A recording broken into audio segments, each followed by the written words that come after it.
All right. Well, Bruce, thanks for trying to tie it together there.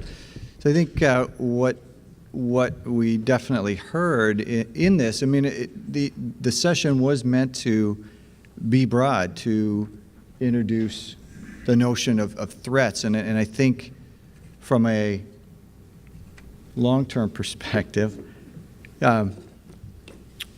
forecasting. I mean, some of these threats aren't as tangible. Some are more hypothetical, and I think we heard some tools, and we had some really real examples. But I'm kind of, left wondering, as in the context of food and nutrition, is how well placed is food and nutrition in general to get in front of some of these threats, either to mitigate, I'm not sure if you could prevent, but where does food and nutrition stand if you can benchmark against other, say, industries or just in general?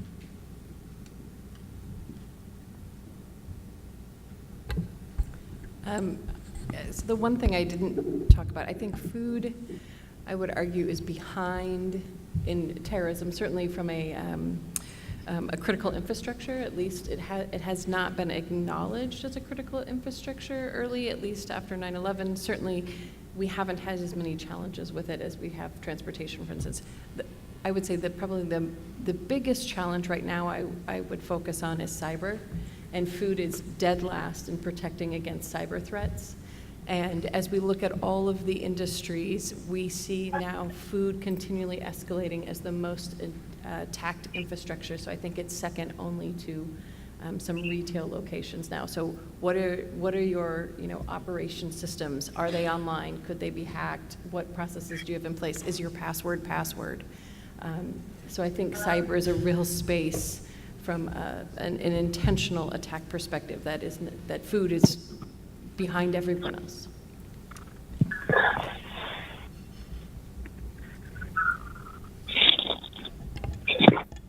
Yeah, thank you. Ms. Bruce, Mark Forte speaking. Go ahead, Mark. Yes, thank you. I'm sorry. Sorry for me to see if I'm interrupting anyone here. So please keep me in line. It's very interesting.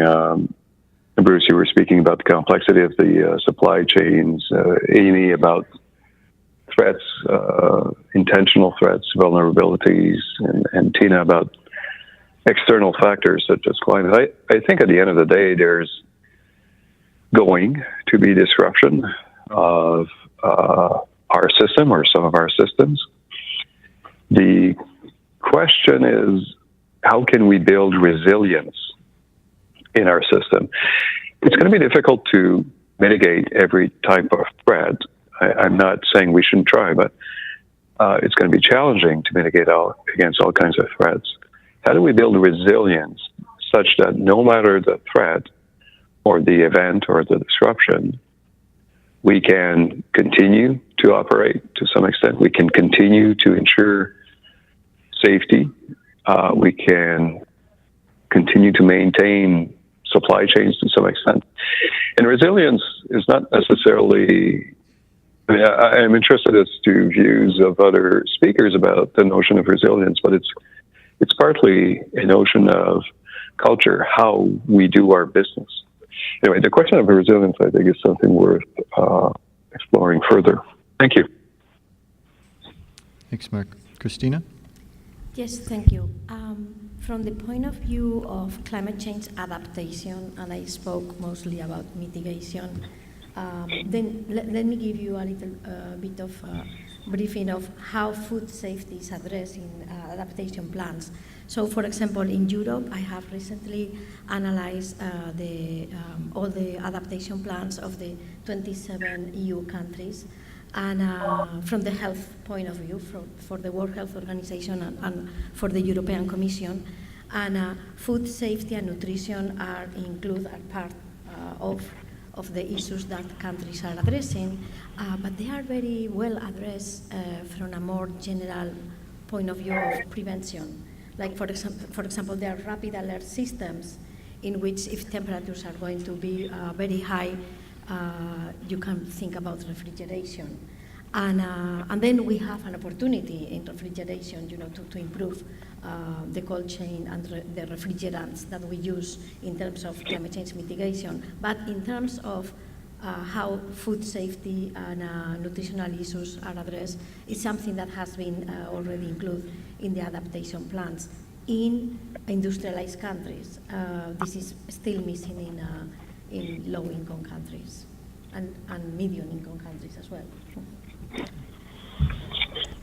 I think one of the, that's good. One of the interesting parts, isn't it, is we build food safety systems, we build supply management systems without much redundancy. And I think what we're seeing, and I predict we'll see later on, is literally food shortages because the actual management systems have got so efficient. Like with Amazon coming in, who could forget the Whole Foods bare shelves? And when we have natural disasters, we're supplying there. So it's going to be an interesting trend to see how much of that redundancy is cut away and see where we end up. So if there are questions from the floor, I encourage you to come to microphones and, again, announce yourself ahead of time. But just to continue on that theme, I'm just curious, like Dr. Warner and Dr. Plage, just reminds me of some of the examples. And I mean, does it take an issue to motivate?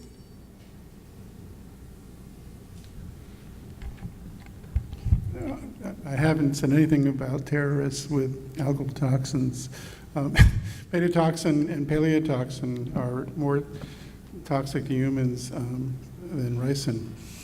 And God forbid if somebody starts culturing these organisms and starts putting it into food supplies. So, but for the industries that are growing, that's my big concern, is a big event will essentially close down an entire industry for a long period of time. Like, it was never predicted that the crab on the West Coast, which is a big industry for Christmas, that's when they want to have the crab and so forth, closed it for 3 months.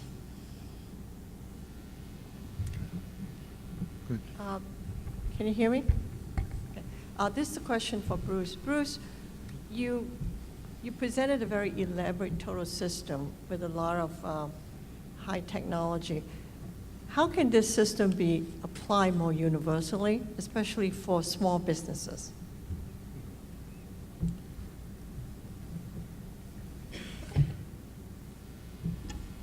Yeah, that's a good question. I think, so what we've seen in other industries when it comes to implementing a lot of these systems methods, they start off very specialized. They start off with sort of high intensity, high resource, high specialization personnel who are able to use a lot of these systems methods and approaches. But then ultimately they start diffusing throughout the industry. So I use the example of the finance industry. So finance used to be, would have very specialized people who would run these financial calculations. And then things really turned over when you started with the introduction of spreadsheets. So Lotus 123, Microsoft Excel. Suddenly everyone was able to build these quote-unquote systems models of budgets. They were able to put in, formulae in a spreadsheet and build their own budget and then start building their own financial models. So it may seem quite elaborate right now, but it's one of these things where you've seen in other industries, it's actually part of the thinking, it's part of the planning, it's part of the decision making. And that's one of the challenges, I think, with food systems. It's not necessarily inherent in the culture yet to say, okay, let's really understand how all these different things fit together. And you can use some of these technologies and methods and approaches as long as you come up with thinking that way and then having some of these software platforms that can facilitate it. So I think one of the reasons why it is behind, as Amy said, if you look at the industries and rank them and how they kind of view, understanding systems and security are crossover, because if you don't really understand how these things fit together, then it's hard to develop, these stable, holistic security systems. And you can see this parallel where industries that have thought about this, industries that have kind of people within the industry have grown up thinking this way, they naturally start designing systems that are more secure. Whereas in industries and sectors where they haven't grown up this way, they tend to be more piecemeal. Healthcare was very much like this. A lot of these health products where people would be they wouldn't be thinking about solidified systems. They would be focused on, okay, let's develop this great health product, and then let's just figure out how people can afford it. So those have been the two foci until recently, over the past 10 years, people have started thinking a little more about delivery and those type of things. So I think we can see this, smaller businesses, ultimately, if we can make this technology available, systems technology available, then you don't have to be a very large business to use these approaches. Yeah, it's an interesting question you ask. Interesting question you ask, isn't it? Because systems required when you get centralization. And as we know, centralization leads to emerging pathogens, but also it makes your food supply more susceptible. A bit like the blockchain. The reason why the blockchain's unhackable is because it's got lots of different parts to it. It's not just one. So, in the future, it's going to we're not going to be sustaining the population growth we are doing now. We can hardly sustain it now, but it's always interesting when people talk about systems, because systems, in some ways, are there to be broken and hacked on. So I still think we should preserve the sort of small, medium-sized business, but don't impose so much on them that you're going to drive them out of business, for definite. Yes, good afternoon. Fantastic presentations and session. I'm Jeff Smith, ILSI Southeast Asia region. I had a question about metrics. So we've established a working area on sustainable food systems. We're looking at metrics. The ILSI Research Foundation had a publication 2 years back on metrics. How do you know you're being sustainable? And I wonder if that kind of approach is being applied or could be applied to these threats to the food supply system. How do you measure the risk of one particular algae breakout and mitigation and trade-offs in that kind of system? So I wonder if there's some work going on metrics. How do you know where you are and if you're making progress or not? No, that's a very good question, isn't it? Because really what we're talking about, isn't it, is that when we don't see something, basically salmonella not in eggs, it's because we've got systems in there to do it. And that's the hardest part about any food safety system. It's more or less what you don't see than you do.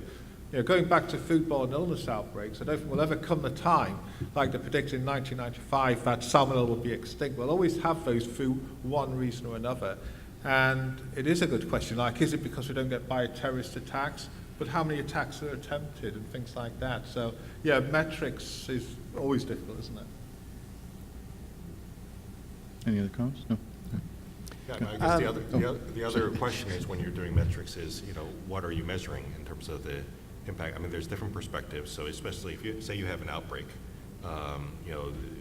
who is bearing the brunt of the outbreak, and how do you quantify that, and what's the impact? So there's increasing work, and we've done some work ourselves on trying to quantify that. We have a study that's coming out this month looking at some of those things.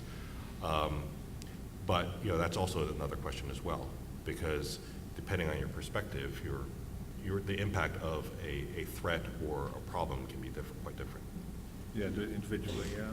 And I would just say from the terrorism aspect, right, there's so much unknown because we don't have clearances, right? So how do you quantify when not all is known, or what has been thwarted, or what has just not come to fruition? It was an unsuccessful attack. And so I think the other, from a company standpoint too, is how do you measure probability versus consequence, and what are you willing to spend against it? And so that's why a lot of times with food defense, we say, do really good at food safety. We know we have an economically motivated adulteration problem. So really what we're asking you to do is look at the vulnerabilities in your system and close them, whatever the motivation is for attack. So right, getting us to a resilient system. And then the question is, how do you measure that? How do you measure resiliency that a company or a system has? And unfortunately, I think we're getting better, like Bruce said, from moving toward where the healthcare sector is now, is how do you measure all of the systems that make up the product that we buy as consumers? I was going to say, just Mark, did you have any comments on the question of metrics?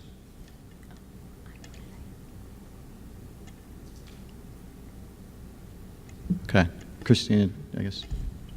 Yes, from the point of view of climate change impacts and metrics, we have some indicators and several studies that have been done, for example, with Campylobacteriosis or Salmonellosis, with, I think they were 23 countries in the European Commission, Canada, and I think we got data from Australia. And we have some indicators that can show that beyond 6 degrees centigrade in the shelf in the supermarkets, an extra increase of temperature from the historics beyond 1 degree centigrade may increase the human reports of salmonellosis from 6 to 12% depending on the country.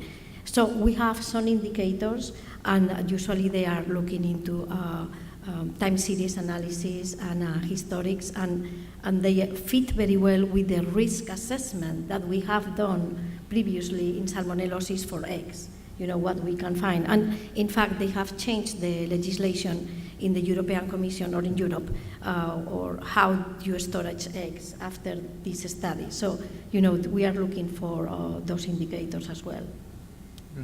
Thank you. Sorry. Go ahead. Hello, John O'Brien from Nestle. Thank you for fascinating presentations. I think the afternoon has been very interesting.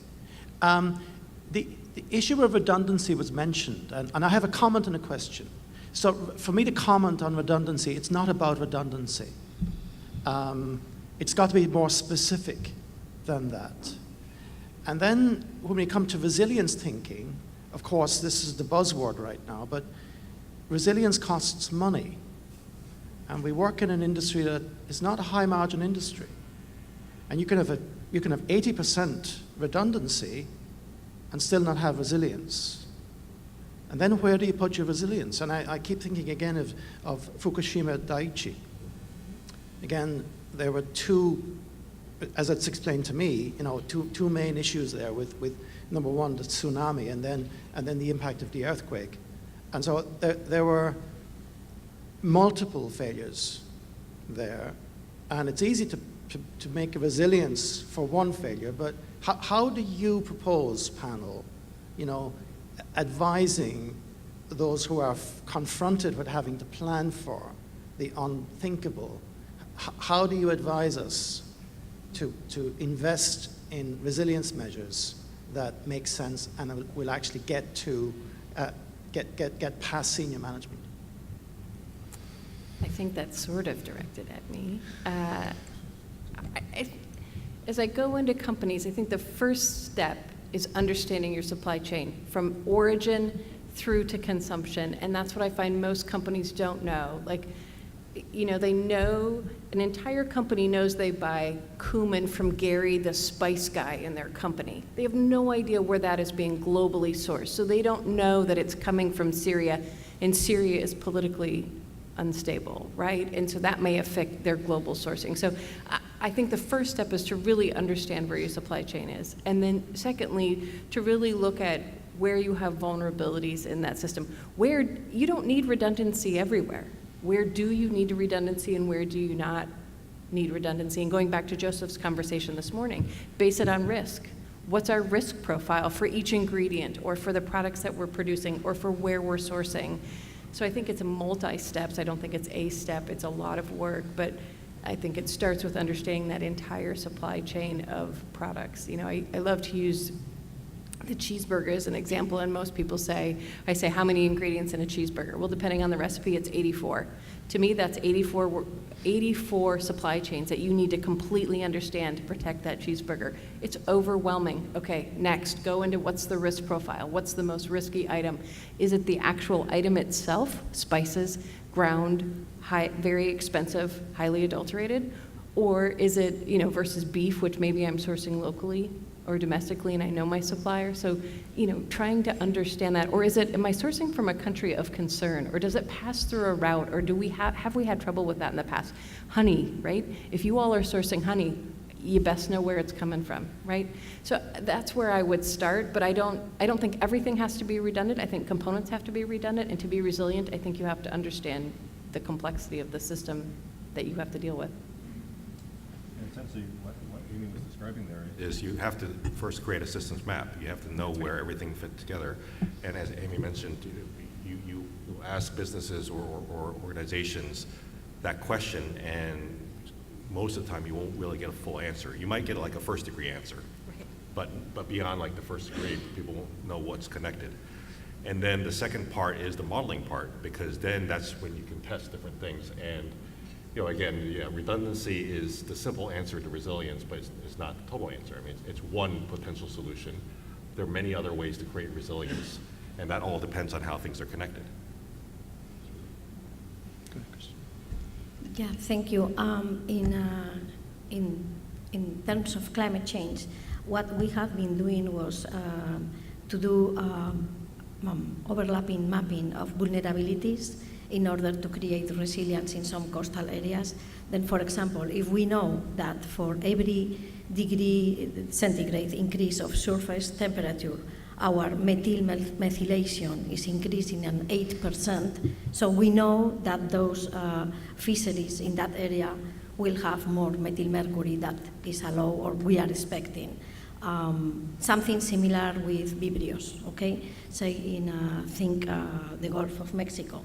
If we are depending on the conditions and the combinations of salinity and temperature, we may have more Vibrio paramolyticus and Vibrio vulnificus in areas where working with USDA and the EPA, we have been checking that there were safe areas for oysters.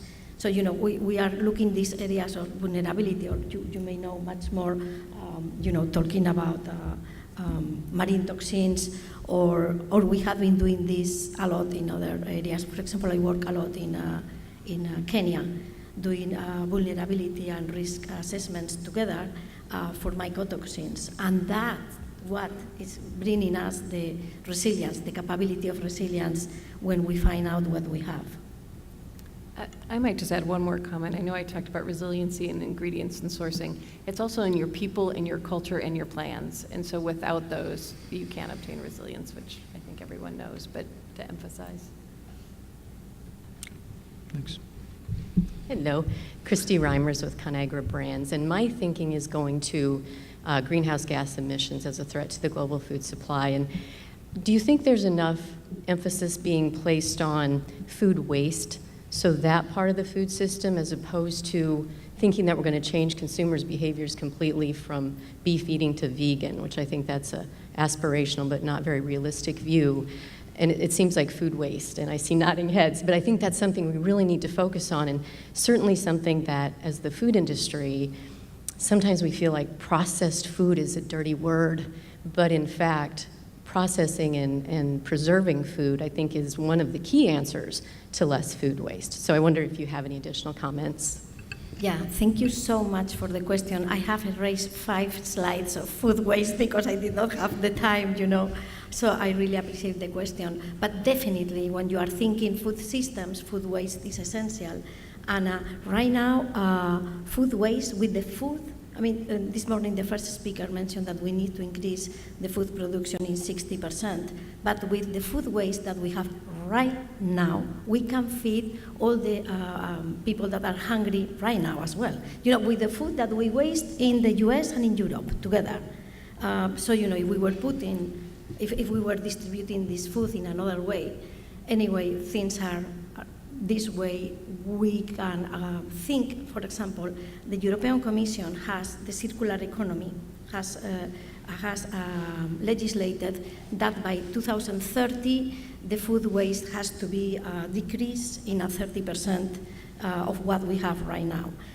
That means that all the food waste should be transformed in, in fertilizers or in food, other foods for feed, or, amazing opportunities that we may have in the food system is to look at the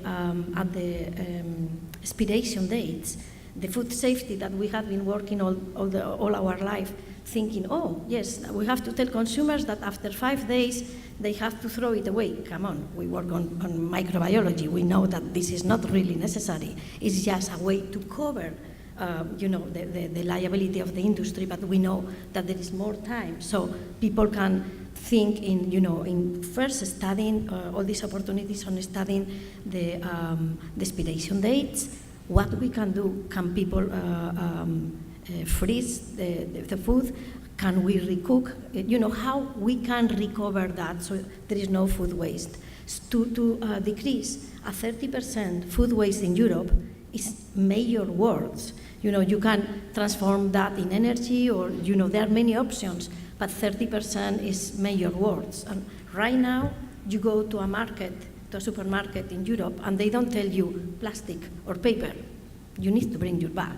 So, all this kind is not only the food waste, but it's also all the packaging that I have also raised several, slides about microplastics in the oceans. But all these things are amazing opportunities for the food industry to work, around them. And thanks for the question again. Yeah, good points. The thing about food waste, isn't it? You look where the most food waste happens, and actually happens in the home. I think over 30%, maybe even 40%, is due to people buying something and then basically getting rid of it before the best before date. So the moves are, isn't it, is that this demand has been driven by retail. Retail in the 80s and 90s. I won't say the name of the, it begins with C, the sort of whole retailer, but they've got responsibility to do that. I know Nestle, for example, are trying out smaller pack sizes. The cynical would say, well, that's just to save money, but it's not. It's just to make sure people don't buy excess. And the other part about it is the best before date, and it's very arbitrary, and there's certainly going to be research going on where you can more accurately predict the best before date. But as I said in my talk, what consumers don't like are preservatives and processing, so it's a very big moving target. But we certainly can't keep going on as we are. I think everyone agrees with that. All right. Well, with that, I'll just ask the panel if they have any last comments.